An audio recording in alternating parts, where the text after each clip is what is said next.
Angie! Yeah. Come here, I want you to try this. I'm testing the new sour series.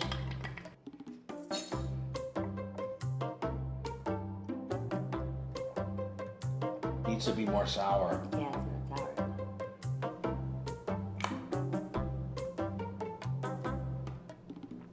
That's hard.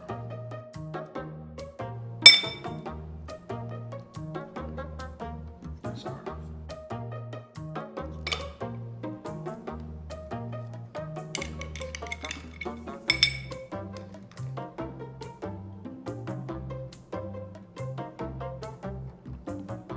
Not sour enough.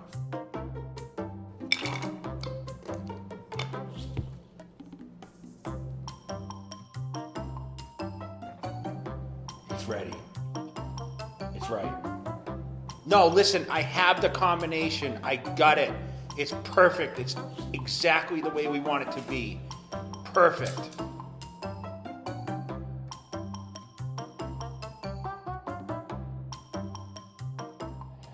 Jaywalking. Yes, so this is a new Las Vegas flavor, which is going to be a raspberry lime mojito. Ooh. It's going to be a limited. Wait till you guys see the packaging for this, but this is going to be the newest Prevail release, so Nice. make sure you guys watch for it. And see what we got coming. You seem to have a lot more flavors for the Prevail than the pump. Is that me or? Amplify, yeah. Oh, I don't use Prevail. You should. Why? It's like caffeine. It's safe for you. Okay, you told me not to do. Well, Okay. I mean it's kind 'Cause of I'm old. reductive in a sense, but well, All right. Is it car washing day today? today's car washing day. So, Oh. a lot of people ask me about the updated car collection, and I know the videos we show like a few, but these are my 2006 quads that have. This thing probably has about 2 hours total on I it. know. Hey, this one might have an hour, maybe. And the hour isn't even me, it's someone else. So these are this is the Raptor, Nice. and then the Predator, the Polaris. That's a good year. So 06. hopefully, yeah. Hopefully. You remember when I bought them? I bought I them. know. So this is the newest. This is the G63.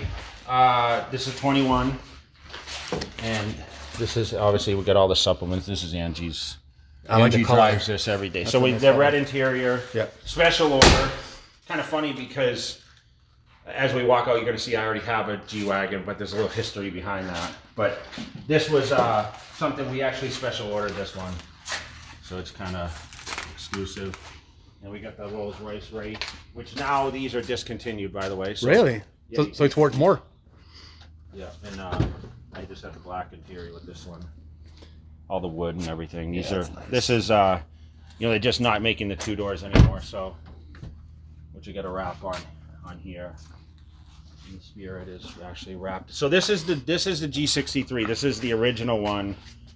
I've had this for some time, and we had a bad motor. The motor block cracked.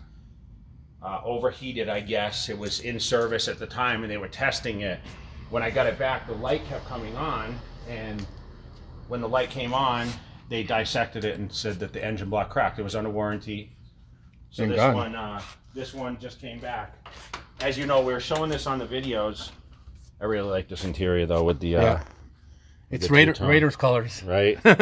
So this is now back. So now we have 2, which I don't know why. And this is the newest, as you know. Yeah. This is the Urus, the Lambo truck SUV. Per says now you're talking. With this car. Yeah, Ooh, so it's nice. tuned. This is brand new. I got 300 miles on it now, but 850 horse. Damn. Dave Enders talked me into buying this one. So, He's no good. You can't talk to him because every time you talk to him, you get new cars. and then we have my favorite car of them all is my Suburban. Yeah. This is my transport vehicle. Why do you like it the most? Well, Angie talked me into buying this years ago because she's like, you need a big vehicle. You do. When I travel to the trade shows, I'll show you why the Suburban is so good. So this was one of those vehicles I wasn't sure I never had. You know, I had the Escalade. Yes, right? you did. Yeah. This is why I have the Suburban right here. So when we travel to the trade shows and there's some rain energy in here. Yeah. the space, all the seats fold down, and then transport. We can put a lot of people in here. This is going to be the car I drive to California this weekend. Yeah, you can put a lot of stuff in there. It's surprising. And I seriously, out of all the cars, guys, this is my favorite car of them all. This is what I drive every single day. And people think I'm crazy because I have so many, but there's a little backstory to the madness, and everyone knows I had a lot of cars, but these luckily are cars that are going to hold some weight a little bit. So. Yeah, nice. But this one's the newest, and it's got exhaust. And How do you like it? How do you like driving it? I like it. You know, it's fast. I'm just trying to decide what I'm going to do with the wheels and the brakes. Like I'm doing the calipers in the same color as that. Yeah. As an interior, it's called actually Bugatti Red. Is the way I'm going to do the calipers, and then I'm trying to figure out the wheels. Angie likes that one the best now. The others, yeah. Yeah, she likes that one the best. I can see why. So I said we can sell the G-Wagon, and since they're selling for $50 over sticker. So that's my car collection update. You guys want to always see, then you never know. Next week there might be some more. We always joke about that. So I know. let's get with the jaywalking. Yeah.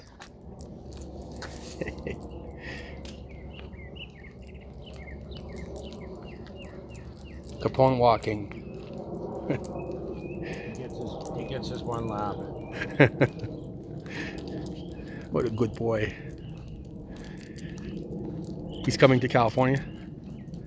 Yeah. Yeah. I think Angie may go and stay somewhere for a couple days. Yeah? So we'll meet up after the chaos, you know. Yeah, it's going to be busy for us. Yeah, it's funny. He wakes up every morning now and he's like, okay, we going, you know? Because now he's getting used to it. Yeah. It's funny because when we travel, we were in Salt Lake this weekend, he wakes up and he knows he's going outside. So he gets used to that when we travel. And now I've gotten him into the routine where, you know, he gets up every morning and walks. And as you know, we got to get up early because it gets really hot in summer. Yeah. I mean, his feet will burn the pavement. I know, his little pat foot. So when he wakes up, he's like anticipating doing his rounds, and then we take him out and he does one lap with us, and then usually I walk after that. Yeah. Cute. But early rising, that's, you know, a little bit difference in my life than, you know, I still go to bed somewhat late, but, you know, people always have their routines, and they always want to set new goals. But I really think getting up early and giving yourself that extra time to get ahead is definitely a way to change, like, the pitfall routines. Mm-hmm. If you notice, I think the people that rise early usually get more stuff done in the daytime, because remember we're 3 hours behind East Coast, and I think 9 hours from UK and all these places. So rising early, you can definitely conquer more business. So the early birds get the worm? Well, no, it's just you know, you heard that before. If you're doing more business, especially coastal, you know, it helps when you're up super early. You know, I seem to get more done earlier in the day, and then I allow myself, I mean, my day's most over by noon here. Oh, gotcha. It's already 3 on the East Coast. That's true.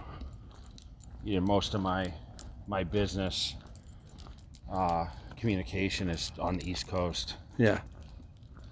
Makes sense. I always looked at that too, as when I was watching, you know, as I was up and coming through bodybuilding, you know, watching and admiring from the East Coast, watching the West Coast people. It was so crazy that these people, they seem to live the life out west and not as much on the East Coast. We were like driven to wake up early and you know, kind of limited, right? The sun wasn't out. And we talk about that all the time with the sun. Oh yeah. Like, it makes a huge difference. Huge. It must be nice when now living in Vegas, because now you wake up and you don't have to see rain. And you used to see rain quite a bit, even in California, right? Yeah, man, it's great. Very few days is it cloudy here, right? I know, it's awesome. just brutally hot sometimes. That's okay. You know. There's a lot of pros in being in Vegas. I think a lot more pros than cons. So nowhere in the world is perfect. So you got to deal with a little bit of disadvantages. Yeah, sometimes. the biggest issue I've had lately is people asking about the Olympia, where it's going to be. Yeah. Let me take them aside. All right. Bye, Capone. Yeah, so the biggest question is, when's the Olympia come back to Vegas? Yeah. When? Definitely not this year, right? I know. And we talked about last year how it was pretty successful, I thought so. but man, it's a lot easier when it's in Vegas and it's more of a destination spot. Yeah, I think he'll come back next year. What do you think? Yeah, he'll be back in 22. Yeah, I think there's more to do for people, and they can make like not just the Olympia trip, but like a family vacation trip. So much to do here. So. Yeah, being in October though, it's different from being in September. I mean, it definitely is a little. The pools are somewhat closing in October, and really? Okay. yeah, if you remember, the last weekend's usually in the 12th or 20th or something of October. Okay. I know people look forward to spending time. It's like we talk about. I mean, people come from all over the world where, they want nice weather. Mm-hmm. I mean, most of the time it's the fall and things are all changing at that time of year, and it starts to get cold in a lot of places, especially like UK where it rains a lot. And Yeah. those people from overseas coming, this year they'll be itching to get out, especially after all the pandemic. Being locked down. So, but you gotta get out of your, out of your normal routine if you want changes. And I just tell all my Cutler Club members and people online, like through my social media posts, like, just change your routine. And the best way to change your routine, it seems like everyone wants to be lean these days. They don't want to carry body fat. Mm-hmm. Dude, get up and do your fasted cardio. Mm-hmm. I mean, that's what jaywalking is. I mean, That's what it is. it started as my fasted cardio. Yeah. So they were gonna tear this house down. Oh yeah. So you guys that don't know, this house caught fire. So the cars must be here for that. Yeah. They might actually be for this, but he just sold this house. That guy's sitting in his truck. He sold that house. And but I remember when I was, early days, I mentioned my schedule. And I would train at 7:30. Really? And again at 2. Wow. So I'd get up at 6 and I'd eat. And then I would, head to the gym. When would you do your cardio fasted back then? I even? didn't. Oh, you didn't? Okay. I didn't because I didn't have to. So would you do any cardio at all? Maybe 20 minutes after the workout. Okay. But I was, actually when I was prepping for 2001 Olympia. Yeah, you said you did no cardio. Yeah, I didn't do any cardio. I trained twice a day. So, train with weights twice a day. Mm. And this can only be done with people that are close to their gym. If you're driving 30 plus minutes to the gym, Yeah. it's difficult, but Yeah, that would be I had 2 hours gym. a day. Yeah. I had a gym within 5-10 minutes of my house. So, like I said, I'd eat at 6, get up and eat right away. And then I would be at the gym at 7:30. I'd train until 8:30. I'd do sauna after. Mm-hmm. And then I'd go home, eat a meal, sleep. Or I'd tan on the way home. And then I would eat a meal. And then I would sleep, wake up, eat another meal, and then I would go train. Again at 2 to 3. And then I would eat, 3 more meals, and then that was my day. That's a full-time schedule. Yeah, well, that's what I was striving to be the best in the world. Place second at the Olympia. Yeah, but the difference is, bro, I was in my 20s, Yeah. I mean, I just think bodybuilding still, to this day, is a young man's game, right? Living that routine because, as we get older, I just think eating the food is the most dangerous thing that you can do. Like eating 6-7 times a day as you get older, Yeah. it's just not, all that protein is terrible for your body, right? Mm. So as you know, I've backed out a lot on the protein. I mean, my average meal is 4 or 5 ounces of meat Wow. per serving, and I eat maybe 3 or 4 times. So as much as I'd love to be able to say, hey, I'd like to pack on size, it's going to be impossible with the amounts of food that I limit myself now to. But that's okay. I mean, I'm okay with that. Yeah. But I'm still able to eat like a decent amount of carbs. So I'll probably outweigh the carbohydrates now more than the protein. Yeah. You know what I mean? Mm-hmm. Like, how many ounces of meat do you eat when you're eating? Well, let's say anywhere between 5 to 8, depends Yeah. on the meal. Yeah. I don't overdo it. Plus, I only eat 5 meals a day, so not But you're overkill. still getting your macros in. I think so. I mean, it's pretty So close. that's why, like, my training reflects my meal consumption. Mm-hmm.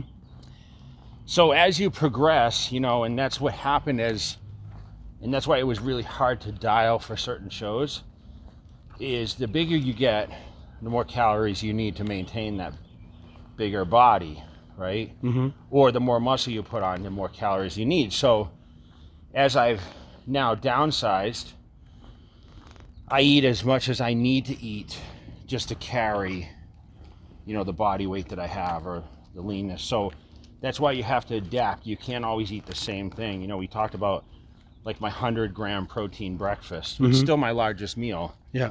So I feel like that big meal still carries me through a lot of the day. That's why, like yesterday, for example, you know, I ate a big breakfast, and then I ate 3 hours later a decent meal, and then I literally didn't eat for 6 or 7 hours. Okay. And I trained, but I didn't eat right away after training, and you know, I was very limited. And I came home and ate 1 meal. So yesterday I ate 3 meals yesterday. Well, And you know, I'm up pretty lengthy time each day. I know. So And you're not hungry when you go like 6 hours without eating? yeah, I'm hungry, but you know, it's not a big thing on my schedule now. You get busy, so I think you just kind of... Yeah, like I get I it. still don't look in the mirror as like, hey, this is what I want to look like, right? Yeah.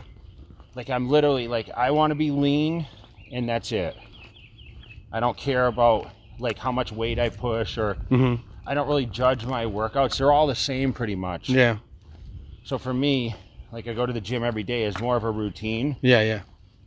You know, I don't really enjoy it as much as I think I did, because I enjoyed the progress and I enjoyed challenging myself. And I think more it's just now, like, you know, like I said, I look forward to my cardio more than I look forward to my weights. Well, So it's kind of shifted in that sense. But you got to adapt, you know, you got to Yeah. adapt on like what works best in your routine. And so if you're, you know, training really hard, the calories need to be adjusted. Yeah. And if you're not training, and listen, I admit I'm not training hard. I mean, I think people can see that on the videos. Like, I'm still going at it, but I'm not pushing heavy weights ever. right. I can do way more weights than I actually do, Yeah. but I just choose not to. But you're satisfied with the way you look, right? Yeah, I mean, listen, That's what matters, really. I still look back. I want to look like I did it 09 Olympia or 01 Olympia. You do? I don't want to look like off season to get there. Oh, I get it. Yeah, yeah. You know what I'm saying? Yeah, Hey, yeah, let's yeah. turn around, 'cause I don't want to get all these Oh, guys yeah, in yeah. here, 'cause they're. I don't want to look. You don't like the The off-season? off season Yeah. horrible, man. Yeah. That 305 look you had, No, like, man, yeah. it just- Yeah. I like the lean look, Yeah. but you know that was unattainable for a lengthy amount of time. And Yeah, I you know get it. that's. It's funny because I'm asked that often. Do you miss it? And I always say I miss that small window, right, Mm-hmm. of what I looked like. But I just wonder, you know, I still wonder, like, how, if I wanted to achieve a look like that, a full round cut, what would it take? And the biggest obstacle was like, man, that's a lot of months of eating. Yeah. You know, the eating is the key. Yeah. Because everything else is there. The training's there, the mind to muscle connection, The routine. cardio, Yeah. like the knowing what kind of foods to eat. But the consistency of meal prepping. Yeah. Because the one thing that isn't consistent to what I used to do is the fresh meal eating. So I wouldn't have the time to be at home all day. Because literally when I was a bodybuilder full time, you know, when I was doing it, I just waited for the next meal every meal. I remember. Yeah, so the whole day revolved around the whole food. day was, okay, I got to get my meals and I need to train. Where now, like big life situations take more control, right? Commitments, things I said, I'm going to retire because I'm going to focus on these kind of things, travel schedule. You know, with traveling, it's impossible. You're always going to miss stuff, you know, flights get delayed or, Yeah. you know, packing food on the plane. We hate eating cold food, right? I know. So I'd rather eat a sandwich, which I use in Ezekiel bread or whatever, but it's a little tougher. But you have to adapt. Yeah. And I think really, you know, what I talk about is, I think bodybuilders have a hard time adapting to the change. So like if you binge eat, they continue to binge eat. So you ever see bodybuilders, you get really small or really fat, right? Extremes. And often they talk about, that's a great day right there. Yeah. They talk about like who transitioned the best.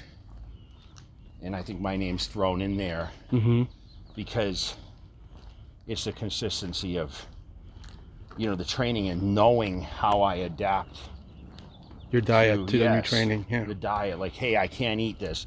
I'm not a guy that decided after I retired I'm going to eat pizza and all that stuff. I'm a guy that said, okay, I can retire and eat less.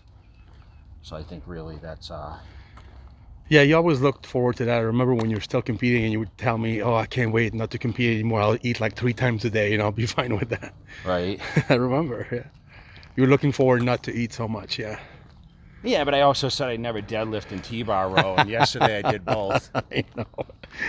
You change your mind sometimes. Still love to pushing myself a little bit with those exercises. I get sick of the machines, bro. Yeah. You know? In my heart, I'm still like that old school. Yeah. Of course. Whatever, right? Yeah. So. That's awesome. Gotta keep working at it, man. So if you're in a routine and you have to make those adjustments, make sure it's done. Let's talk about the upcoming weekend. We had a lot going on. People have been asking for you to be on the channel more. We have a packed weekend. So we're going Thursday to Murrieta at visit Ryan at Metroflex.